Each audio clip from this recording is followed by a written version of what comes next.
Good morning प्यारे बच्चों. I am Lakhan Kumar, your physics teacher. Today we will discuss about the part 2 of chapter 4 of your physics book, that is motion in a plane. Okay, let we read about it. First, resolution of vector in 2 dimensions. इससे पहले अपने ने addition subtraction सीख लिया vectors का. Now resolution of vectors. Resolution that means how we can divide the vectors into components. मतलब अभी components क्या होते हैं वो चीज़ हम देख लेते हैं.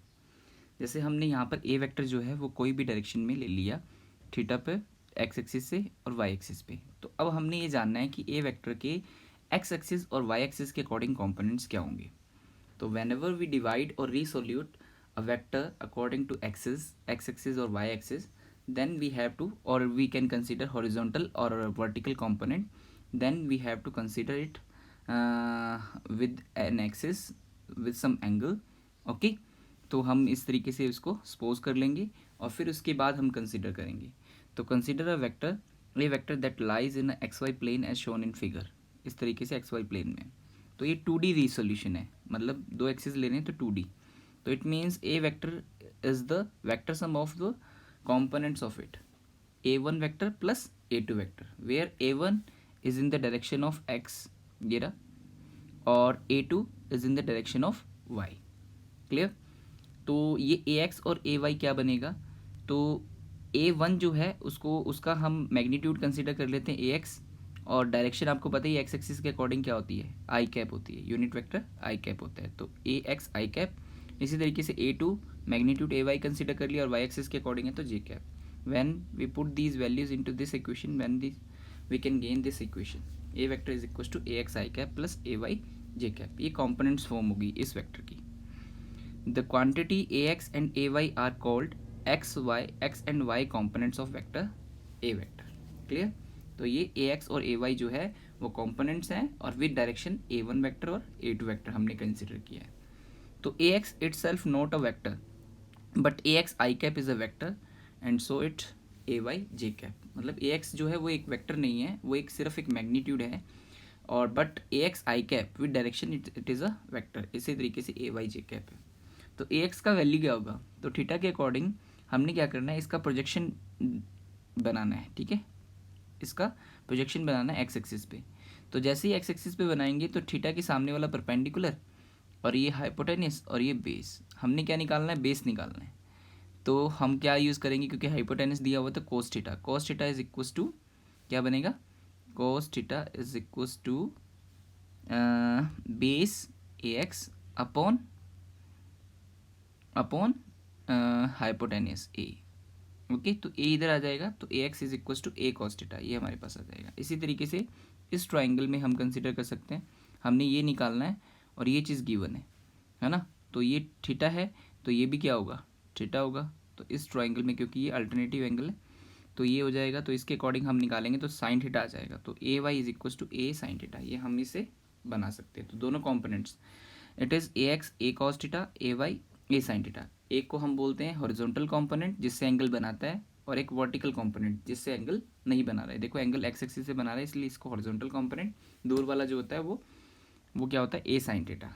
ठीक है, पास वाला थीटा के पास वाला कंपोनेंट AX cos थीटा और A cos थीटा, और दूर वाला जो होता है वो A साइन थीटा होता है. बट इसके अंदर एक चीज़ ध्यान रखनी है कि एक हॉरिजॉन्टल कंपोनेंट और एक वर्टिकल. थीटा के पास वाला हॉरिजॉन्टल कंपोनेंट.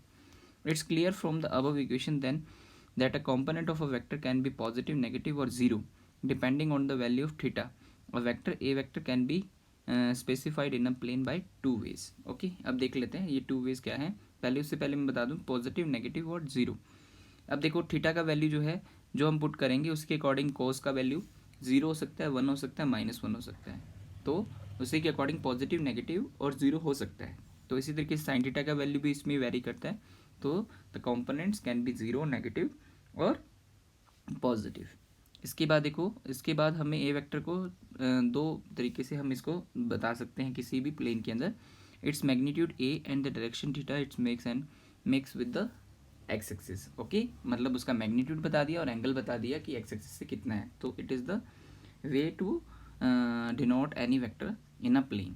और अगर कंपोनेंट की फॉर्म में बताना है तो ये रहा AX I cap plus A by J cap. तो मैग्नीट्यूड होगा root A X square plus A Y square, इससे निकाला हमने, और theta equals to tan inverse A Y A X. ये हमने कैसे निकाला वो यहाँ से देख सकते हो, ये एक राइट एंगल ट्राइंगल है ना, तो ये वैल्यू ए एक्स है आपकी और ये वैल्यू आपकी ए वाई है ना, क्योंकि ये इसके पैरेलल है और बराबर है।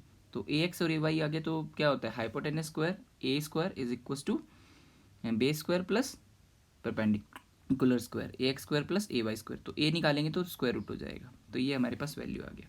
क्लियर।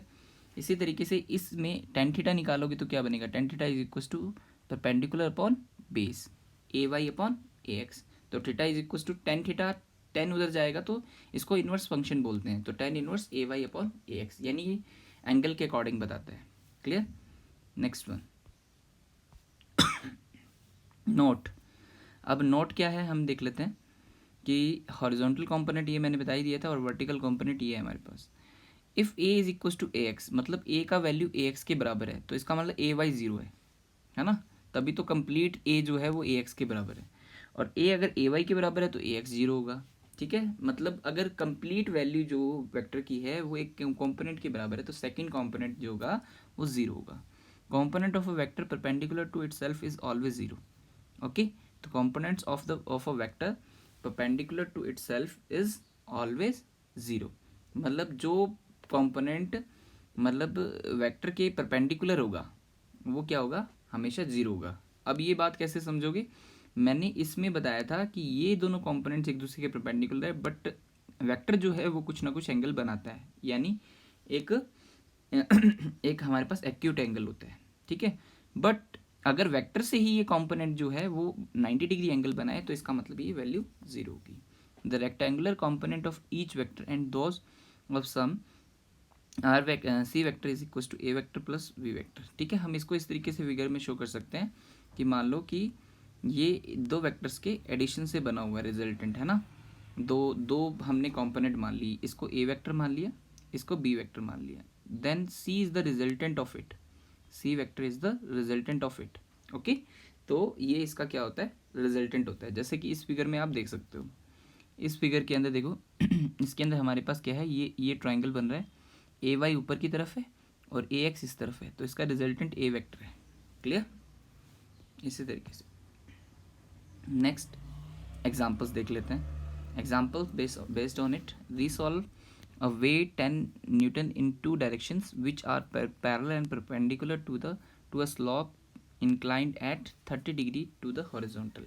ओके, हमने वेट जो है, मान लो कोई ऑब्जेक्ट यहाँ पर है, उसका वेट हमेशा क्या लगता है, डाउनवर्ड्स लगता है, जिसको हम ग्रेविटेशन फोर्स भी बोलते हैं। तो 10 न्यूटन है, तो हमने इसके दो कंपोनेंट बांधने, parallel to the slope and perpendicular to the slope. ये स्लोप है जो हॉरिजॉन्टल से कितना एंगल बना रही है, थीटा 30 डिग्री, तो ये पैरेलल हो गया स्लोप के और ये परपेंडिकुलर हो गया। देख लो हमने 90 डिग्री बनाए हैं दोनों कंपोनेंट है ना, तो इसका मतलब ये परपेंडिकुलर कंपोनेंट हो गया स्लोप के और ये पैरेलल कंपोनेंट हो गया।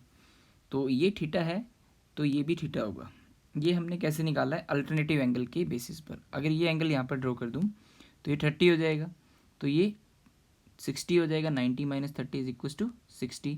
अब ये भी 90 है तो ये वापस कितना आ जाएगा, 30 आ जाएगा। क्लियर, इस तरीके से आप निकाल सकते हो, 30 आ गया। अब हमने इसके दो कंपोनेंट बनाने, एक पर पैरेलल और एक परपेंडिकुलर। पैरेलल आपको पता है थीटा के पास वाला जो कंपोनेंट है ना, ये बट स्लोप के परपेंडिकुलर है ना, ये चीज़ याद रखना, कभी परपेंडिकुलर देखते ही साइन थीटा लगा दो। मैंने ये बताया कि थीटा के पास वाला कंपोनेंट हमेशा कॉस थीटा होता है और थीटा से दूर वाला कंपोनेंट जिसके बीच में एंगल नहीं बन रहा वो हमेशा साइन थीटा होता है। तो T W perpendicular is equal to W cos theta और W parallel is equal to W sine theta. अब इसमें आप वैल्यू पुट कर दो, डब्ल्यू इज इक्वल टू 10 था और कॉस 30 का वैल्यू जो है वो इसमें पुट कर दो, इसमें साइन 30 का वैल्यू पुट कर दो and then you can gain the answer. Okay, next one, resolve horizontally and vertically a force F is equals to 8 Newton which makes an angle of 45 degree with the horizontal। मतलब ये 45 degree angle बना रहा है horizontal के साथ, तो इसके vertical और हॉरिजॉन्टल कंपोनेंट हमने निकालने हैं। तो हॉरिजॉन्टल कंपोनेंट ये हो गया, वर्टिकल ये हो गया, तो आप निकाल लो। तो हॉरिजॉन्टल कंपोनेंट क्या होता है, एफ कॉस थीटा, और ये क्या होता है, एफ साइन थीटा, है ना। तो इस तरीके से हम निकाल सकते हैं। तो थीटा का वैल्यू 45 है, इसे पुट करोगे तो दोनों का वैल्यू सेम आएगा क्योंकि ये दोनों एक्सिस से सेम एंगल बना रहे हैं। Clear. Next one addition and subtraction of vectors in component form. अभी तक हमने जो किया था वो एडिशन और सब्ट्रैक्शन दिया था एंगल फॉर्म में, जिससे दोनों वेक्टर्स के बीच में एंगल गिवन हो। अब एंगल नहीं गिवन, वो कंपोनेंट फॉर्म में गिवन है, जैसे कि रिसोल्यूशन ऑफ वेक्टर में बताया था। एक चीज़ और मैं बता दूं कि रिसोल्यूशन ऑफ वेक्टर्स के अंदर कि हमने जो भी सीखा इसके अंदर, तो ये तो था 2D कंपोनेंट है ना। अगर 3D होता तो इसमें एक चीज़ और ऐड हो जाती, और वो क्या होती, ए जेड जे के कैप। के कैप जो होता है वो जेड एक्सिस के अकॉर्डिंग होता है, तो इसके अंदर एक चीज़ और ऐड हो जाती है, और यहाँ पर भी मैग्नीट्यूड में ए जेड स्क्वायर आ जाता है। क्लियर। तो यहाँ पर एंगल हम उसी के अकॉर्डिंग निकाल लेते, 2 में निकाल के, और थर्ड वन को। नेक्स्ट वन, अब हम देखते हैं कंपोनेंट फॉर्म के अंदर इसको। ठीक है, तो कंपोनेंट में कैसे दिया होगा, जैसे कि पूरे वेक्टर को रिप्रेजेंट करने का ये मेथड है। इसी तरीके से दो वेक्टर्स हमारे पास है और दोनों का एडिशन और सब्ट्रैक्शन करना है, तो addition plus minus, okay, addition and subtraction मतलब प्लस माइनस। अब इसका सिंपली क्या करना है कि आई कैप वाले स्टेप से क्या होगा, प्लस और माइनस।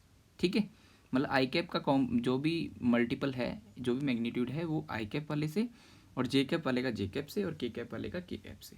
तो अगर ए माइनस बी कर रहे हैं तो इसका मतलब A X minus B X, अगर बी माइनस ए कर रहे हैं तो B X minus A X. Okay, but addition में तो आपको पता है मतलब स्टेप का जो नंबर है उस पर डिपेंड नहीं करता, पहले कोई भी आए। तो ये हो जाएगा आंसर, है ना। तो मतलब आई कैप वाला आई कैप से, जे कैप वाला जे कैप से, और के कैप वाला के कैप से। Also we are having a third vector present in component form, and this vector is added और सब्ट्रैक्टेड फ्रॉम द एडिशन और subtraction of two vectors above. Okay, मतलब अगर इनमें से ही थर्ड वेक्टर को भी माइनस करना है या प्लस करना है, तो इसमें वही आई कैप वाले में मतलब आई कैप वाले का, और जे कैप वाले में जे कैप वाले का, और के कैप वाले में के कैप वाले का एडिशन और सब्ट्रैक्शन होगा। सिंपल है। इसी तरीके से मॉडुलस मैंने निकालने का तरीका पीछे बता ही दिया था कि इसमें एक वर्ड और ऐड हो जाएगा, ए जेड स्क्वायर, है ना। नेक्स्ट वन, एग्जाम्पल देख लो। एग्जाम्पल क्या है, obtain the magnitude of 2a vector minus 3b vector. अगर हमने इसका मैग्नीट्यूड निकालना है, where A vector is equal to this and B vector is equal to this, तो हम क्या करेंगे, इसमें ए वेक्टर और बी वेक्टर पुट कर देते हैं। ये पुट कर दिया मैंने। सिंपल, ये तो एक स्केलर है, इसको सिंपली हम अंदर क्या कर सकते हैं, मल्टीप्लाई कर सकते हैं। तो मल्टीप्लाई करोगे तो क्या आ जाएगा, 2 आई कैप, है ना, प्लस 2 जे कैप, और माइनस 4 के कैप। ओके, अब इसमें माइनस भी साथ साथ ओपन करते जाओ, 3 2 6 I cap, minus minus plus 3 J cap, and plus minus minus 3 K cap. ये आ गया। अब इसमें देखो 3 आई कैप वाला आई कैप से, तो माइनस का 6 एंड प्लस का 2, माइनस का 4 आई कैप। ओके, इसी तरीके से 3 एंड 2 प्लस हो जाएंगे 5 J cap, and third one minus 4 and minus 3, minus 7 K cap. ये आ गया।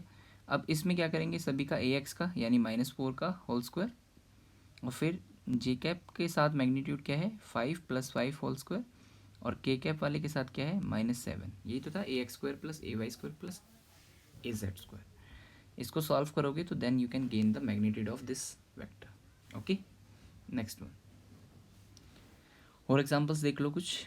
तो find A plus B, A vector minus B vector, if A vector plus B vector, और A vector minus B vector. ये हमने calculate करना है। If A vector makes an angle 37 degree with positive X axis, and B vector makes an angle 53 degree with the negative X axis, as shown in the magnitude shown in figure, and magnitude of A vector is equal to 5 and B vector is equal to 10।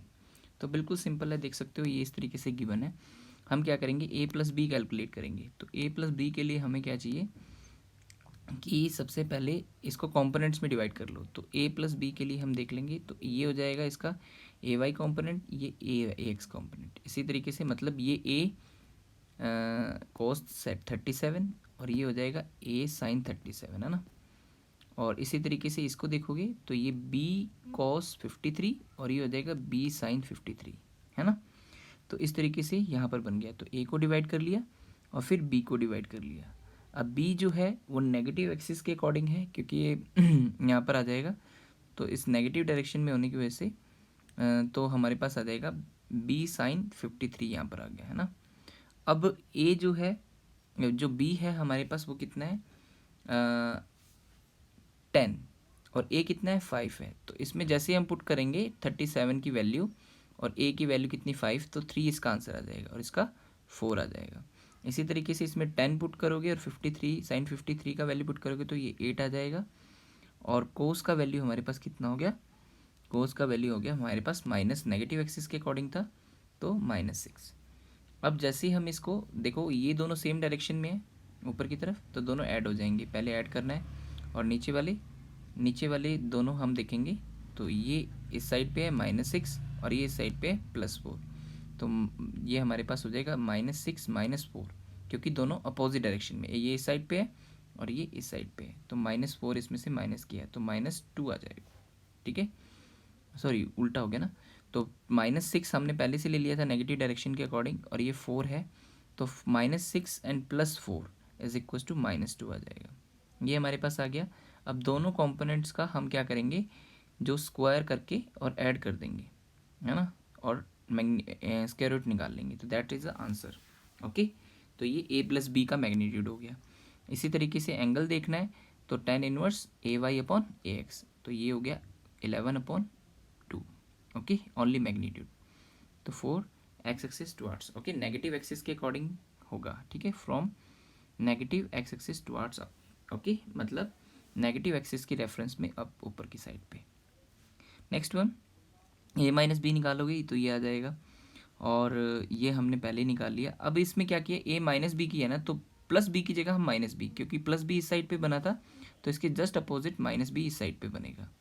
और ये 53 था, है ना, तो ये भी क्या होगा 53, वर्टिकली अपोजिट एंगल है, तो इसका मतलब -b जब इस इधर आएगा तो b cos 53 और ये हो जाएगा -b sin 53। ओके, तो हमारे जब पास ये -8 हो जाएगा और ये +6 हो जाएगा। क्लियर, क्योंकि पॉजिटिव एक्सिस के अकॉर्डिंग है तो प्लस कंसिडर किए, तो दोनों को हम क्या कर देंगे, ऐड कर देंगे, क्योंकि ये दोनों सेम डायरेक्शन में है, तो 4 + 6 = 10। और ये दोनों देखो हमारे पास है, तो -8 हमने ऑलरेडी ले लिया, और ये अपोजिट डायरेक्शन में है, नहीं ये ऊपर की साइड पे है, हमने पहले से ही माइनस ले लिया, तो इसका मतलब -8 और ये 3 दोनों को हमने क्या करना है, मतलब अपोजिट डायरेक्शन उसमें है, हमने पहले से नेगेटिव ले लिया है, तो दोनों को फिर से ऐड करेंगे, तो ऐड करने के बाद क्या आ जाएगा -5 आ जाएगा, तो इसको स्क्वायर करके प्लस कर दिया, दैट्स इज द आंसर। ये हो जाएगा डाउन के according. Next one, multiplication of vector. Multiplication of vector देखोगे तो स्केलर प्रोडक्ट, सबसे पहले दो मल्टीप्लिकेशन, अब अभी तक एडिशन सब्ट्रैक्शन हमने कर लिया, मल्टीप्लिकेशन देखते हैं।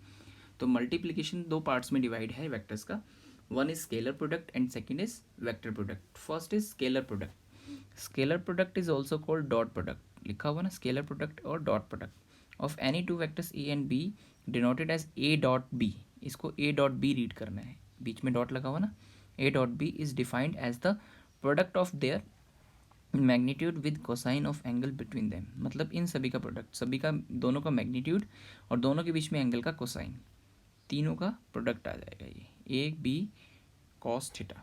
ओके, तो ये रहा, दोनों के बीच में एंगल कितना है, थीटा है, हमने पहले ही बता दिया। ठीक है, तो इसका मतलब इन दोनों का डॉट प्रोडक्ट जो होगा वो इन दोनों के मैग्नीट्यूड के और इन दोनों के बीच में एंगल के कोसाइन के मल्टीप्लिकेशन के इक्वल होगा, सिंपल मल्टीप्लिकेशन यानी प्रोडक्ट के इक्वल। फिर प्रॉपर्टीज़ इसमें देख लेते हैं क्या क्या चीज़ प्रॉपर्टीज़ फॉलो करेगा। It always scalar which is positive, एक चीज़ जो इनका रिजल्टेंट आएगा वो हमेशा स्केलर आता है, स्केलर क्वांटिटी। ओके, क्योंकि देखो कहीं पर भी डायरेक्शन नहीं है इसके सॉल्यूशन में, तो डायरेक्शन नहीं है इसका मतलब it is a scalar product, scalar quantity. Resultant of A.B is always a scalar quantity. Okay, तो स्केलर क्वांटिटी हमें देगा, इसीलिए हम इसका नाम भी स्केलर प्रोडक्ट बोलते हैं, और डॉट लगाते हैं तो इसका मतलब इसका नाम डॉट प्रोडक्ट भी है। It is always a scalar which is positive if angle between the vectors is acute. अगर 90 से कम है एंगल तो आप देख सकते हो कोस का वैल्यू 90 से कम हो, थीटा का वैल्यू 90 से कम है तो कोस का वैल्यू क्या आता है, पॉजिटिव होता है।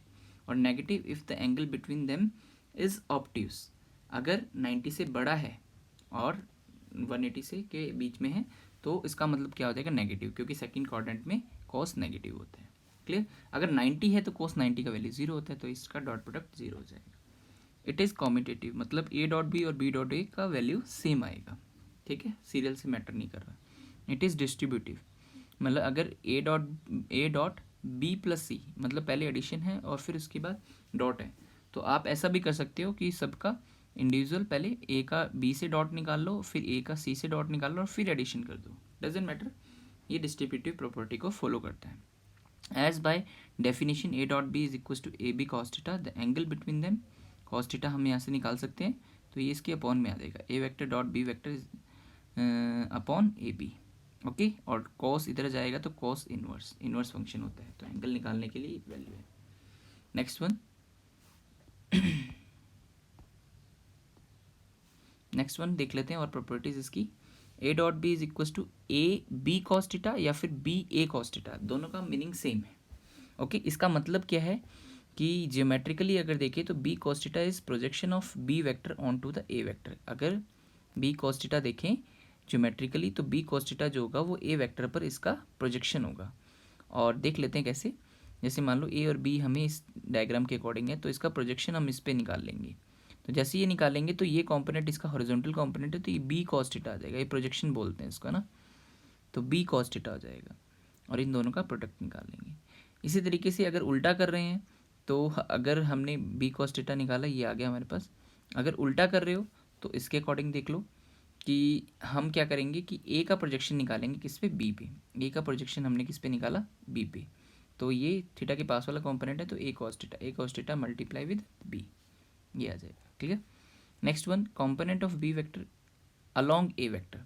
अगर हमने कॉम्पोनेंट ऑफ बी वेक्टर निकालना है अलॉन्ग ए वेक्टर, तो वो क्या होगा, बी कॉस थीटा। और जब यहाँ से बी कॉस थीटा निकालेंगे तो ए इसके अपॉन में आ जाएगा, तो ए डॉट बी अपॉन ए। इस तरीके से निकाल सकते हो, प्रोजेक्शन निकालने का और कॉम्पोनेंट निकालने का सेम मेथड है। Component of A vector along B, अगर ए वेक्टर अलॉन्ग बी करना है तो वो क्या हो जाएगा, ये रहा ए कॉस थीटा, ए वेक्टर का बी के अलॉन्ग, तो ए कॉस थीटा। और इसको निकालने का मेथड यहाँ से देख सकते हो, तो बी इसके अपॉन में आ जाएगा, तो A dot B upon B. ये ए डॉट बी का projection of A on B है। इसी तरीके से scalar product of two vectors will be maximum when cos theta is equal to maximum. आपको पता ही है ये किस पे डिपेंड कर रहा है, ए और बी अगर फिक्स हैं, ए डॉट बी में ए और बी अगर फिक्स हैं, क्योंकि एक स्केलर प्रोडक्ट के लिए फिक्स होंगे, तो ये किस पे डिपेंड कर रहा है, कॉस थीटा पे डिपेंड कर रहा है। तो कॉस थीटा की वैल्यू मैक्सिमम किस पे होती है, 0 डिग्री एंगल पे। कॉस थीटा अगर मैक्सिमम होगा तो डॉट प्रोडक्ट भी मैक्सिमम होगा, और इसकी कॉस थीटा की मैक्सिमम वैल्यू किस पे होती है, थीटा इक्वल्स टू 0 डिग्री पे। 0 डिग्री पे हम निकाल लेंगे। और इसका मतलब क्या हो गया कि वेक्टर्स क्या हो जाएंगे, पैरेलल।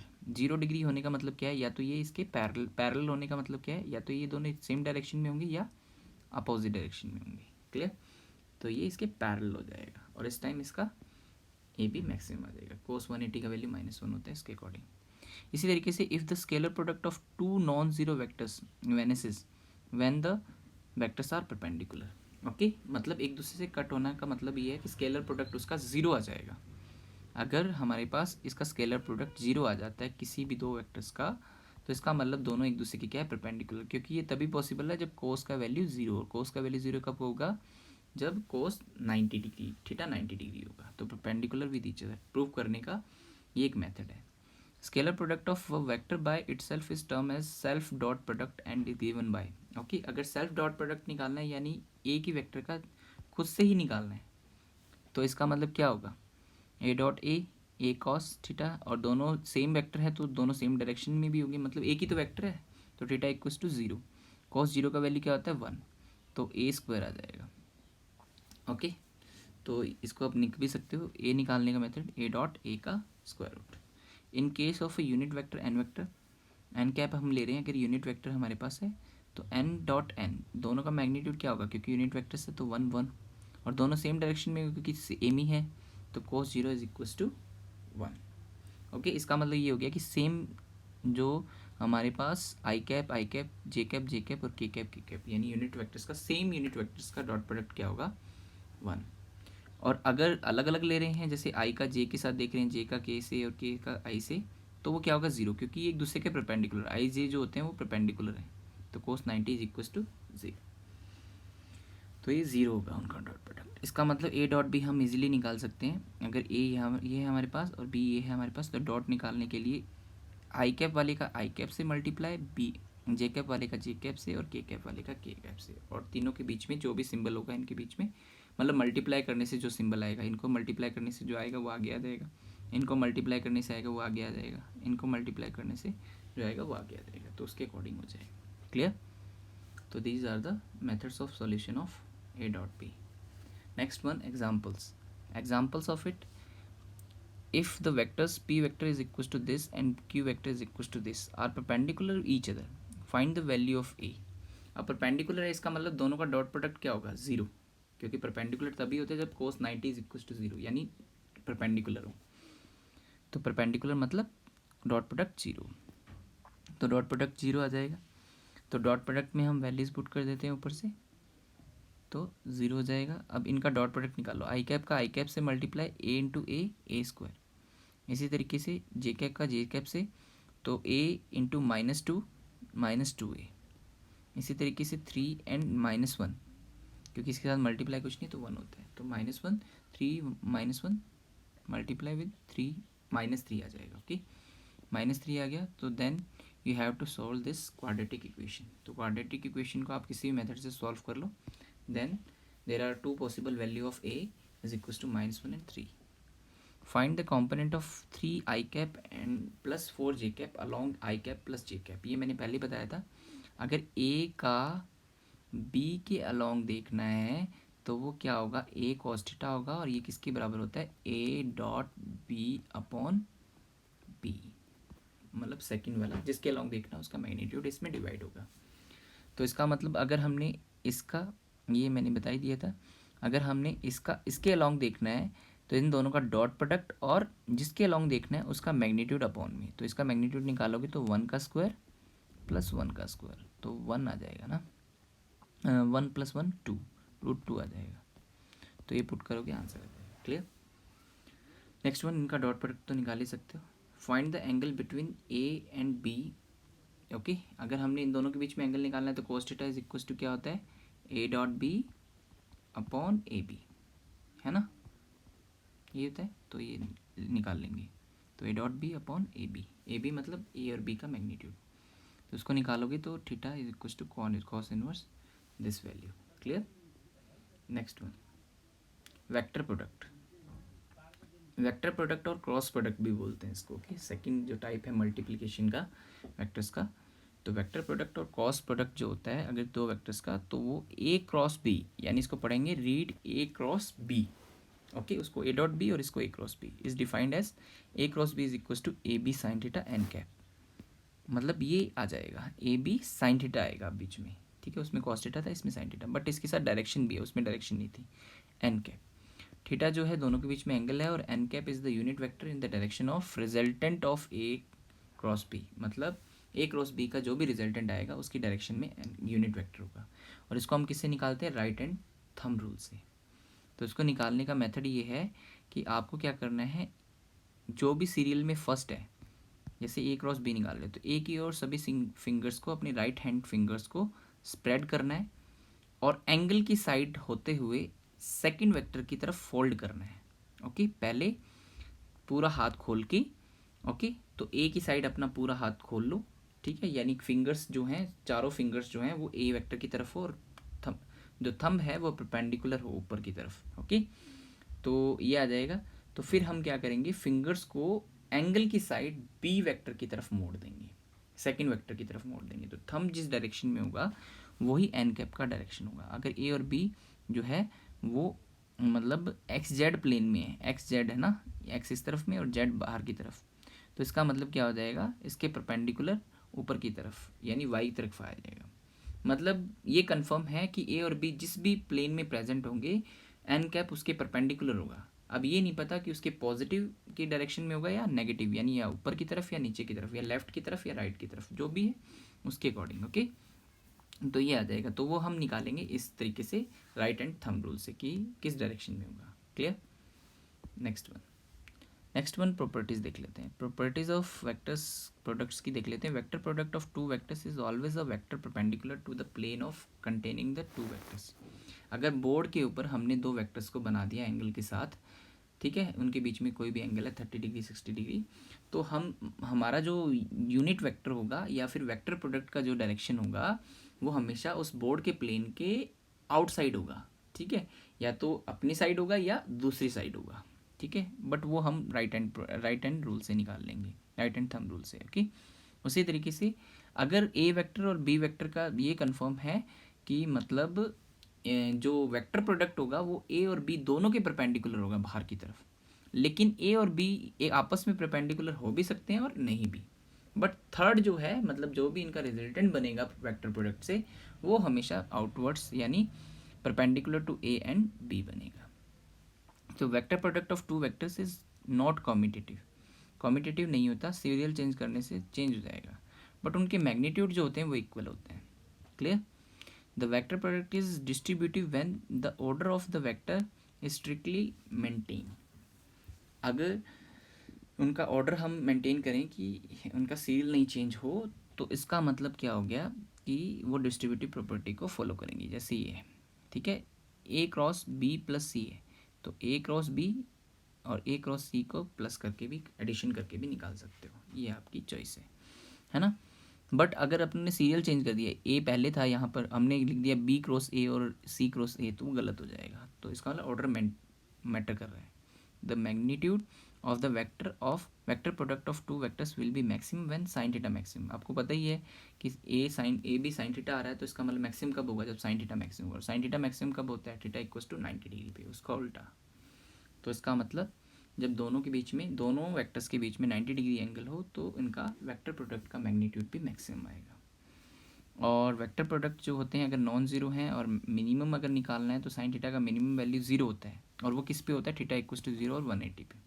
ओके, यानी दोनों कोलिनियर वेक्टर हों। ओके, दोनों या तो मतलब कोलिनियर वेक्टर हो। पैरेलल का मतलब तो होता है कि एक ही डायरेक्शन में। ओके, उसके अंदर मैंने बताया था अगर दोनों अपोजिट डायरेक्शन में है तो डॉट प्रोडक्ट के अकॉर्डिंग 180 आ जाएगा, तो माइनस ए भी आएगा। बट वेक्टर प्रोडक्ट में तो आपको पता है कि या तो वो दोनों एक ही डायरेक्शन में हो या अपोजिट डायरेक्शन में, दोनों का वैल्यू जीरो आएगा, यानी कोलिनियर वेक्टर्स का जीरो आएगा, चाहे वो डायरेक्शन सेम हो चाहे अपोजिट हो। वेक्टर पैरेलल हो तो इसका मतलब वो डॉट प्रोडक्ट में मैक्सिमम होगा, यहाँ पर जीरो। सेल्फ क्रॉस प्रोडक्ट जो है हमारे पास वो देख लेते हैं, तो वो क्या होता है, नल वेक्टर होता है, यानी ए वेक्टर और ए वेक्टर का देखना है क्रॉस प्रोडक्ट दोनों का, मतलब ए का ए के साथ ही देखना है, मतलब सेम ही है, तो साइन जीरो आ जाएगा, तो इसका मतलब क्या आ जाएगा, जीरो, नल वेक्टर होता है ये।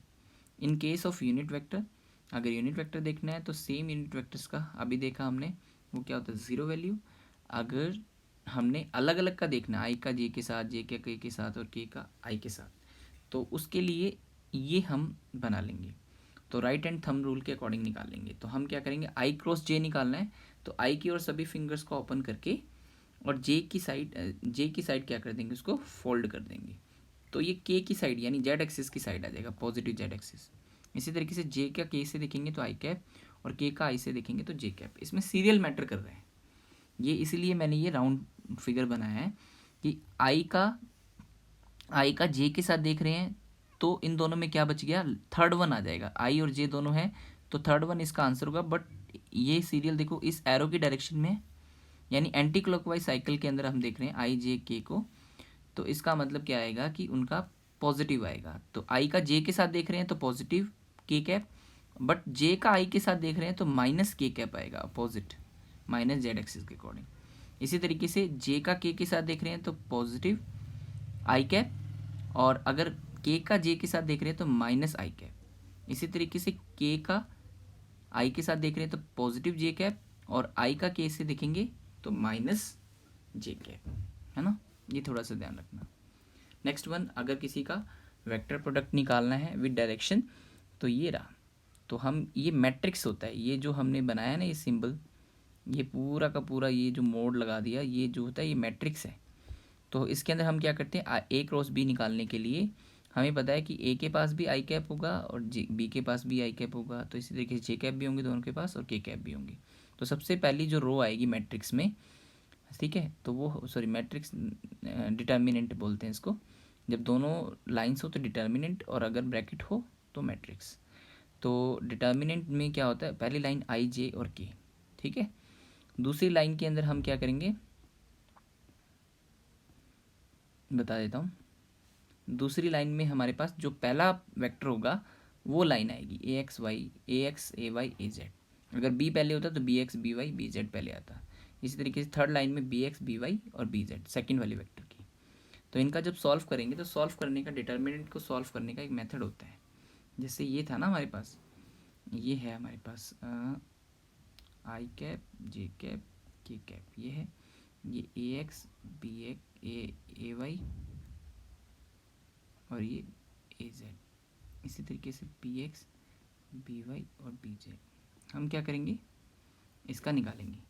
तो सबसे पहले 3 ब्रैकेट बना लो, ठीक है। फर्स्ट ब्रैकेट जो होता है वो आई कैप का होता है, सेकंड ब्रैकेट जो होता है वो जे कैप का होता है, और थर्ड ब्रैकेट जो होता है वो के कैप का होता है। बीच में सिंबल जो है वो मैं बता दूंगा, पहले वाले का प्लस, दूसरे वाले का माइनस, तीसरे वाले का प्लस। ओके, अल्टरनेटिव चलते हैं। ओके, तो अब इसको सॉल्व करने का मेथड, यानी आई कैप जिस रो और जिस कॉलम में आ रहा है उसको छोड़ दो, बाकी 4 बचेंगे। तो आप लेफ्ट हैंड से स्टार्ट करोगे क्रॉस करना, तो ए वाई बी वाई पहले आ जाएगा, ठीक है। और माइनस हमेशा ही बीच में आएगा। और सेकंड वाले का ए जेड, सॉरी ए वाई बी जेड है, ये ए वाई बी जेड, और यहाँ पर आ जाएगा ए Z B Y, A Z B Y, यहाँ पर ये लिखा है देखो। सेकंड वाले में क्या होता है कि ये कॉलम और ये रो छोड़ देंगे, तो इन दोनों का आ जाएगा। ओके, तो इन दोनों का मल्टीप्लाई करेंगे, फिर इन दोनों का करेंगे। बट यहाँ पर प्लस लिखा है और मैंने यहाँ पर माइनस बोला था, तो माइनस कॉमन लेके पहले इन दोनों का मल्टीप्लाई लिख दिया इसने। ओके, और फिर सेकंड वाले का लिखा है। इसी तरीके से के कैप वाले में तो प्लस है, उसमें कोई दिक्कत नहीं है। इसका कॉलम और इसका रो छोड़ देंगे और ये चारों बचेंगे, ठीक है। इस तरीके से ये सॉल्यूशन हुआ है। तो it is the solution of 2 vectors if they have component form. Okay, इसी तरीके से अगर एंगल फॉर्म है तो हम वो A B sine theta N cap लगाएंगे। ए वेक्टर एंड ईस्टवर्ड्स है और बी वेक्टर जो है वो डाउनवर्ड्स है। Find the direction of A cross B, ये निकाल के देख लेना राइट हैंड थंब रूल से, तो वो नॉर्थ आएगा, देख के करके देख लेना। और A vector dot B vector is equal to A cross B, और find the angle A and B. अगर दोनों का डॉट प्रोडक्ट और क्रॉस प्रोडक्ट का मैग्नीट्यूड इक्वल है तो हम उसका इक्वल कर देते हैं, और टेन थीटा इक्वल टू 45 पे होगा। ये एन कैप को निकालने का मेथड है कि हम क्या करेंगे, इसके अपॉन में ए बी साइन थीटा लिख देंगे, यानी ए क्रॉस बी और ए क्रॉस बी का मैग्नीट्यूड, तो हमारे पास आ जाएगा, जो कि ए और बी दोनों के क्या है, परपेंडिकुलर है। हमें बताइए है रिजल्टेंट की डायरेक्शन ए और बी दोनों के परपेंडिकुलर होती है। Find A cross B if A is equal to this and B is equal to this. तो इस फॉर्मूले में आप वैल्यूज पुट करते जाओ, then you can gain the answer, ठीक है। तो इसके बाद देखो, ये यहाँ पर देखो लिखा भी हुआ है, आई कैप के पास 1 मल्टीप्लाई है तो 1 आ गया, फिर जे के पास -2 है तो -2 आ गया, के पास 4 है तो 4 आ गया। इसी तरीके से इसका पुट कर देंगे। बट इसमें सीरियल मैटर करता है ना, तो ए वेक्टर पहले है तो ए का पहले लिखना है, और अगर बी वेक्टर पहले होता तो बी का पहले लिखते हैं। दो ये आपकी एक्सरसाइज के लिए है, तो ये दोनों क्वेश्चंस को सॉल्व करके देख लेना, और ये दोनों आंसर्स इसमें गिवन है। ओके, तो this is the knowledge of multiplication of vectors or resolution of vectors. If you have any kind of doubt, then you can ask me in comment box. Thank you.